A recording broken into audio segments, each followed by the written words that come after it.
Mesdames, Messieurs, l'heure est à l'information sur Canal 2 International. Bienvenue au Trésor. Tout de suite, les titres de cette édition du journal. Première sortie et première défaite pour les Lions à Prime hier à Agadir lors de la première journée dans le groupe D du championnat d'Afrique des Nations. Les hommes de Rigobertson se sont inclinés face au Congo 0-1. Le Cameroun commence mal la compétition. Pendant ce temps, les experts de la Confédération africaine de football entament leur deuxième jour de visite dans la ville de Douala. Hôtels et infrastructures sportives seront passés au peigne fin. Sale temps pour les acteurs des oléagineux. Le marché camerounais est de plus en plus pollué par des huiles végétales de mauvaise qualité. Quelles sont ces huiles et comment sauver l'économie et la santé des Camerounais? Le Trésor vous propose une enquête.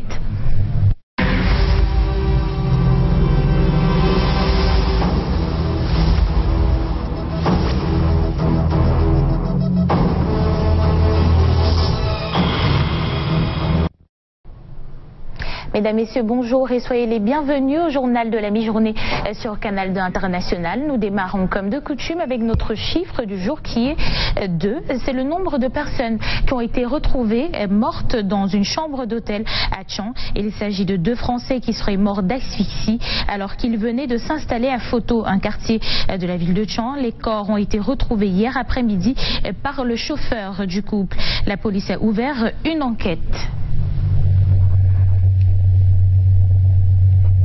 Et toujours au registre des faits de société, et nous restons à l'ouest Cameroun. On parle de panique à bord d'un bus de transport en commun en partance de Bafoussam pour la ville de Douala. Après quelques kilomètres de voyage, un jeune passager a interrompu le parcours car manifestant des signes étranges.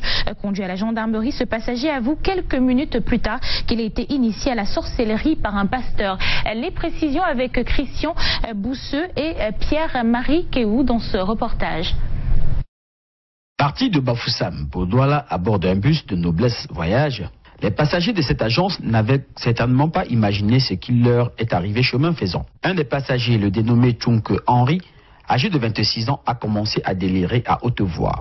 Le chauffeur inquiet s'est arrêté et alerté le commandant de brigade de Banja alors que le passager venait de s'évanouir. Il fait à notre micro le récit des événements survenus dans son bus. Il s'agit d'un passager qui est quitté de Bafoussam pour Douala. Il a acheté légalement son ticket. Au niveau de, j'ai roulé sans problème au niveau de la descente, la grande descente de Bati. Il a commencé à s'agiter dans le bus. Il s'agite, il dit que mon pasteur veut me tuer, mon pasteur veut me tuer. J'étais à Bafoussam à l'indigène. On m'a demandé de ne pas partir, j'ai fait la tête. Pardon, laissez-moi, je vais rentrer sur Bafoussam. On voulait l'amener à l'hôpital, lui-même a dit non. On n'amène pas à l'hôpital. On a donc pris son téléphone, on a pris le numéro de son père, on a appelé un monsieur et c'est tombé sur son père. Son père même a refusé qu'on l'amène à l'hôpital. Conduit à la brigade, le malade se réveillera 2 heures plus tard dans le trouble, mais une fois le calme retrouvé, il a donné sa version des faits. Les joints au téléphone ont refusé son transfèrement à l'hôpital. Je suis parti dans une église de réveil. Il y a de cela 5 ans avant aujourd'hui, parce que j'avais des problèmes. Arrivé dans l'église là, les pasteurs m'ont pris en charge. Quand chaque pasteur me donnait ce qu'il connaît, après je partais chez l'autre pasteur. Je suis arrivé sur un dernier pasteur. Ils m'ont mis dans la sorcellerie, j'étais inconscient, je ne connaissais pas. Donc c'est comme ça qu'on m'enseignait les choses de la sorcellerie. C'est après maintenant que je dors, il vient spirituellement me donner la bague. Et pour que je tue mes frères, je prends la bague, je deviens pasteur et riche. Il a refusé la bague, je ne sais pas comment je vais faire pour sortir de rien que j'ai fait avec eux. Je ne connaissais pas. La brigade de Banja a ouvert une enquête et après avoir entendu le chauffeur du bus, ce dernier est reparti avec des passagers consternés et bien secoués.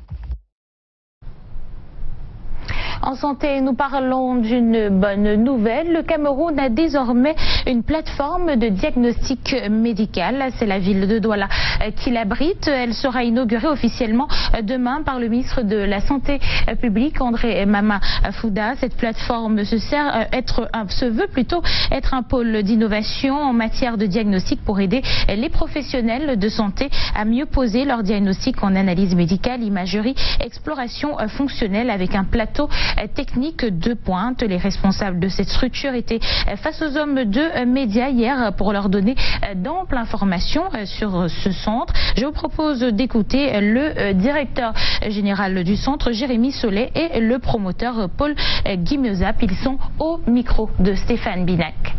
Si on est arrivé à la plateforme de diagnostic médical, c'est tout simplement parce que nous, on constate que nous avions des médecins très bien compétents, très bien formés, mais la plupart des diagnostics est mal posé tout simplement parce qu'il n'y a pas d'appareil capable de détecter réellement la maladie.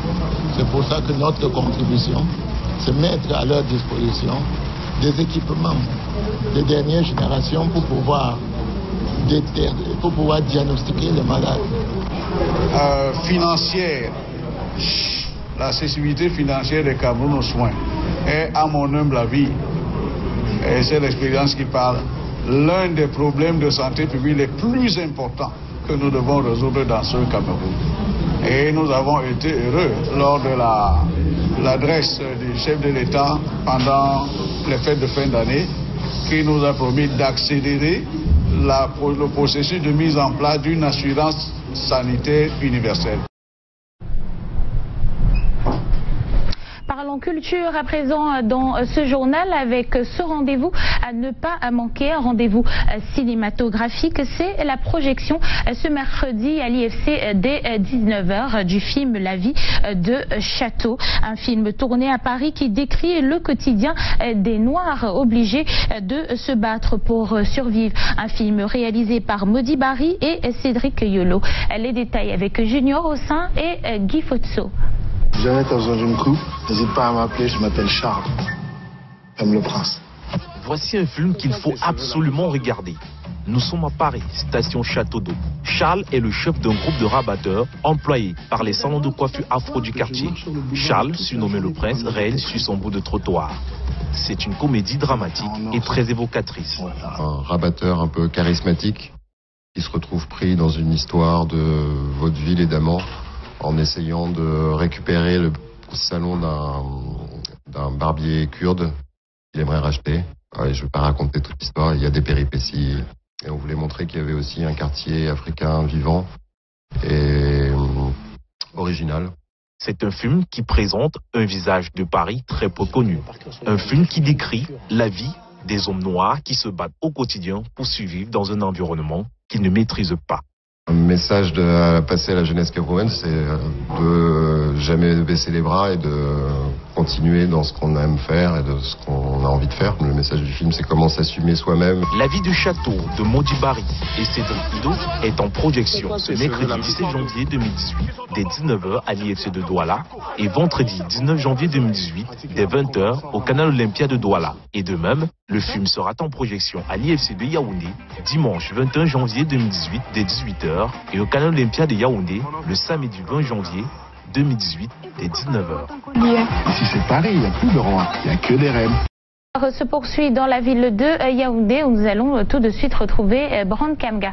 Bonjour à vous Brand, quelles sont les nouvelles dans la capitale politique ?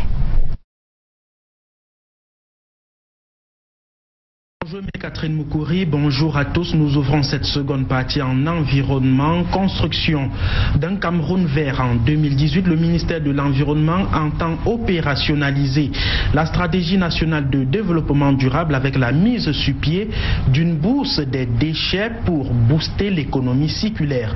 C'est l'une des annonces faites hier au cours de la cérémonie de présentation des vœux au ministre de l'Environnement et les Pierres. Détail Delphine Fonkoutene, Luc Mvondo.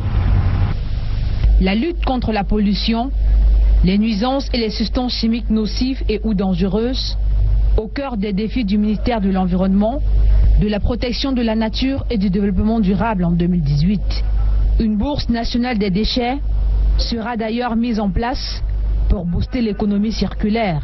Avec cette bourse de déchets, nous allons donc faire le ramassage et les déchets ramassés vont constituer les matières premières pour ceux-là qui vont recycler. La lutte contre la désertification, les changements climatiques et la gestion durable de la biodiversité font également partie des priorités de ce département ministériel qui entend adopter une démarche de verdissement. Cette année 2018, le ministère de l'Environnement place son action sous le signe de la construction d'un Cameroun vert. Cela veut dire que tout ce que nous verrons, il va falloir qu'on prenne l'empreinte de l'environnement. Comment prendre l'environnement, comment assurer les intérêts des générations présentes et futures à travers la gestion quotidienne de nos activités. La cérémonie de présentation des vœux de ce 16 janvier au ministre Hélé Pierre et au ministre délégué, le docteur Nana Boubacar Diallo, est également l'occasion de dresser le bilan de l'année 2017. Afin d'accélérer la mise en œuvre du plan d'action 2018, le ministre de l'Environnement, de la Protection de la Nature et du Développement durable invite ses collaborateurs à plus de célérité et d'efficacité. Merci Delphine Fonkou. Tenez très bon congé à vous. Parlant justement des produits nocifs pour l'environnement et la santé, le marché camerounais est de plus en plus pollué par des huiles végétales de mauvaise qualité. Des huiles qui viennent de l'étranger, un signe de la défaillance de la chaîne d'importation. Ces huiles, quelles sont-elles et comment sauver l'économie ainsi que la santé des Camerounais? L'enquête est signée Arnaud Guifak et Constant Kamga. Une à une, des huiles dans une diversité de marques piquées au front de l'offensive commerciale camerounaise. Des prix d'achat comme au Sasaï, bien moins que la valeur mercuriale légale et connue. Là, ça cloche. Examen physique, des doutes sur la qualité. Retenez bien les marques, certaines contenances sont non transparentes. La vitamine A est absente, le dosage de la vitamine pas toujours précisé, entre autres. Caractéristiques suffisantes pour les déclarer coupables de non-conformité. L'alerte est sonnée par les acteurs de la filière des oléagineux. Le mois de décembre, notamment les 2 dernières semaines, nous avons suffisamment perdu des parts de marché. Et c'est pour cela qu'on a dit qu'il y a quelque chose qui ne va pas sur le marché. Et on s'est rendu compte que même nos propres clients achetaient ces huiles non conformes. Et le danger, c'est que par la suite, on s'est rendu aussi compte, et moi personnellement, que ces huiles sont en train d'être dégoupillées parce que c'est pour l'essentiel en bidon de 20 litres et sont en train d'être vendues au détail. Une importante quantité déjà noyée sur le marché local. Les grandes surfaces, des boutiques et des étals les ont en bon marché, parfois transformés en ONEM, ce qu'ils appellent vrac dans leur jargon. Consommateurs en danger. Il y a des problèmes sur l'huile. Évitez d'acheter le vrac. Car le vrac, l'huile en vrac que vous achetez, vous n'avez pas de traçabilité, donc vous ne savez pas d'où cette huile vient. Donc pour le moment, évitez, refusez d'acheter l'huile en vrac parce que l'huile mauvaise, de mauvaise qualité est dehors. Ce qui est vrai, c'est que toutes ces huiles sont importées. Mais le débat sur le circuit emprunté est un panier à crabes. Les acteurs de la chaîne d'importation mis en alerte. Pour certains, comme la douane, réagissent. Et d'autres, comme la Nord, avec son programme d'évaluation de la conformité avant embarquement, est frileuse et méfiante. Peut-être fait-il son aveu d'échec ou un silence coupable. Là-bas à la Nord, le sujet est évité et les journalistes tournés en bourrique. Chez le gendarme des marchés, le ministère du Commerce, la situation est connue et les procédures de répression enclenchées, dit-on. Nous sommes en alerte maximale, le processus est enclenché. Ça veut dire que ce soit dans les magasins, si par mégarde certains magasins se sont procurés ces huiles, au niveau du ministère du Commerce, il y a le bras armé, la brigade de répression qui est déjà sur le terrain. Au niveau des entrepôts et au niveau même du port, au niveau du dédouanement, les services de douane sont à pied d'œuvre à tous les niveaux où ces produits peuvent être débarqués. L'autre défi de cette opération, c'est de démasquer ces importateurs véreux ou de circonscrire le chemin emprunté par cette contrebande. Affaire à suivre. Affaire à suivre justement, et à côté du combat humain, l'intercession de la Vierge Marie serait peut-être d'un grand apport dans la lutte contre la contrebande. Eh bien, la paroisse Marie Médiatrice d'Etoudi, ici même à Yaoundé, accueille depuis hier la Madone, la Vierge Marie. De nombreux fidèles sont venus accueillir celle qu'ils considèrent comme la Dame vertueuse qui intercède pour les hommes auprès de son Fils Jésus-Christ. Une messe d'action de grâce a par la suite été dite pour pouvoir demander à la Vierge Marie de porter au Tout-Puissant les prières ainsi que les problèmes que rencontre le Cameroun. Nous avons suivi cette messe pour vous.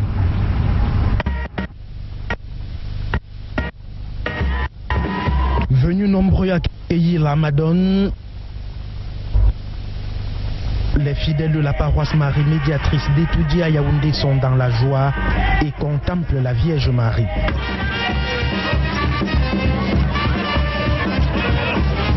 Une grâce pour les chrétiens de l'église catholique romaine de la zone pastorale d'Etoudi de recevoir la mère du Sauveur. La joie et les bénédictions sont nôtres. Alors les chrétiens, on n'a pas besoin de les décrire, vous-même vous le constatez. C'est un jour de travail, c'est à l'heure du travail, mais ils ont fait ce sacrifice pour venir recevoir la mère de leur Sauveur et partant donc recevoir le Sauveur lui-même.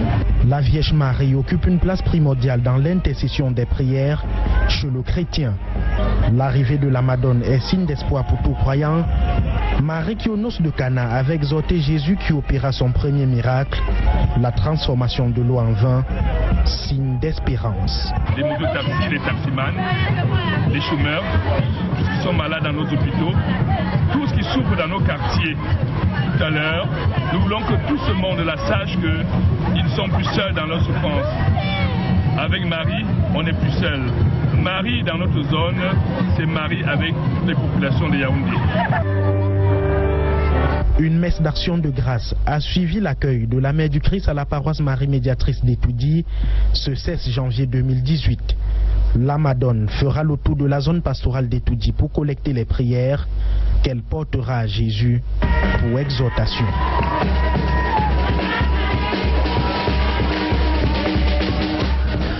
Noël en couleur, on en reparle dans la suite du 13h. L'édition 2017 a connu un franc succès avec des apports multiformes aux orphelins, aux handicapés ainsi qu'à d'autres personnes démunies. Pour boucler ce rendez-vous, le comité d'organisation de Noël en couleur a réuni ses partenaires des moments de partage et de remerciements vécus et rapportés ici par Ghislain Pierre-Sono et Hervé Ndoumbé. Noël en couleur, l'équier 2017 dévoile ses ressorts. En décembre dernier, des enfants orphelins et enfants vulnérables des 9 arrondissements du département avaient été recensés et réunis autour de la 13e édition, une édition tenue à Lobo sous le thème « Un enfant vulnérable, un cadeau de Noël ».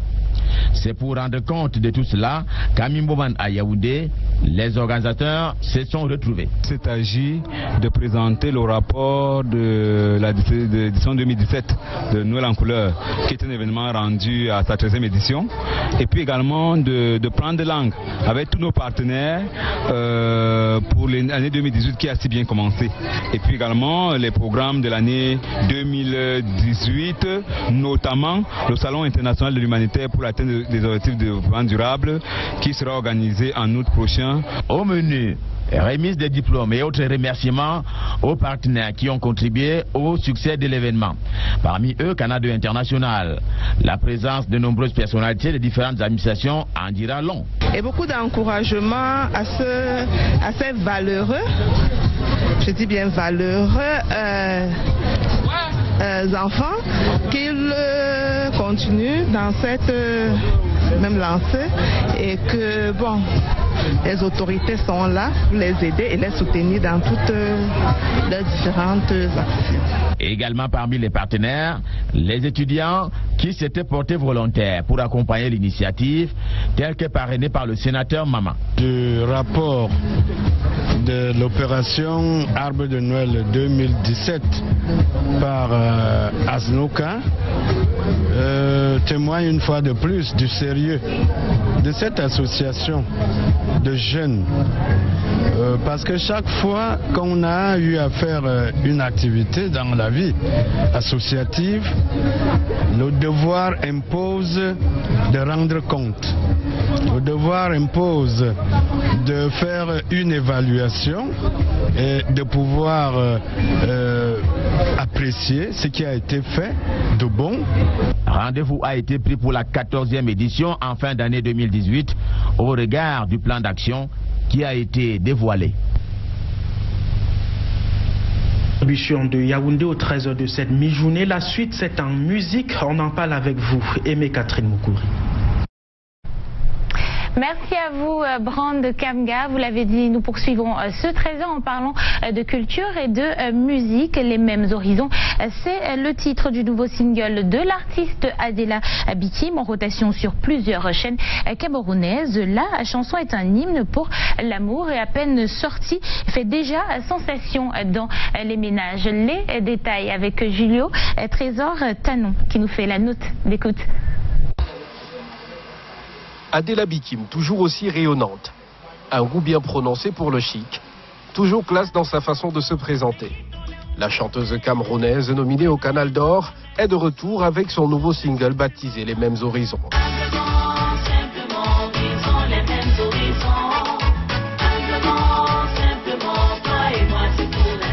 Pourquoi les mêmes horizons? Tout simplement parce que quand on a la chance d'avoir quelqu'un qui a la même vision que nous, qui va dans la même direction que nous, et quand cette personne n'est pas là, on est triste.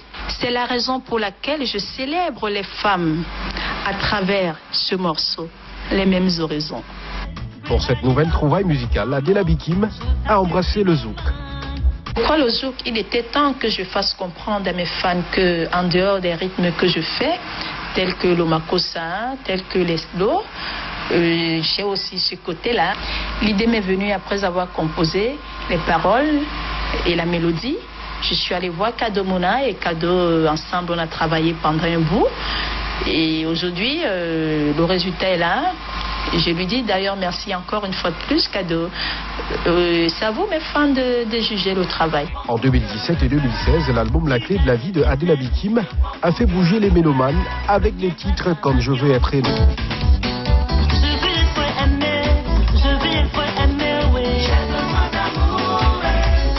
Les paroles du single Les Mêmes Horizons reconfortent, donnent de l'espoir et invitent à zouker tout simplement.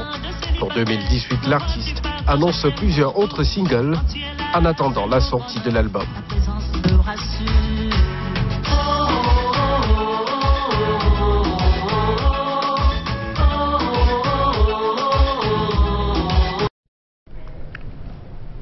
Parlons sport à présent. Ce mercredi est deuxième jour de visite des experts de l'ACAF dans la ville de Douala. Des hôtels et infrastructures sportives seront visités par nos hôtes ce jour. Pour en savoir davantage, nous tentons de joindre sur le terrain nos reporters Alex Lembe, Luciano Ndjakou et Martin Djemo.